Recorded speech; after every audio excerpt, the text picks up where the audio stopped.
Binasbasan ni Melchizedek si Abram. Nang umuwi na si Abram, matapos nilang talunin si Kedorlaomer at ang mga kasama niyang hari, sinalubong siya ng hari ng Sodom sa lambak ng Save, na tinatawag din na lambak ng hari. Sinalubong din siya ni Haring Melchizedek ng Salem, at pari ng kataas-taasang Diyos.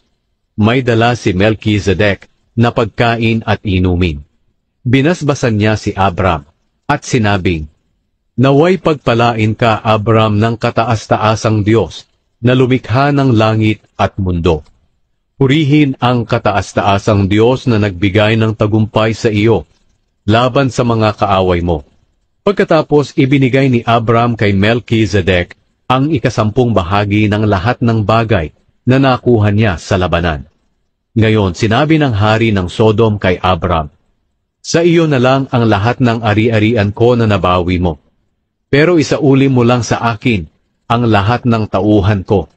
Pero sinabi ni Abram sa hari ng Sodom, "Isinusumpa ko sa harapan ng Panginoon, ang kataas-taasang Diyos na siyang lumikha ng langit at mundo, na hindi ako kukuha ng kahit anumang ari-arian na galing sa iyo, kahit sinulid o kaya'y tali ng sandalyas, para hindi mo masabing ikaw ang nagpayaman sa akin.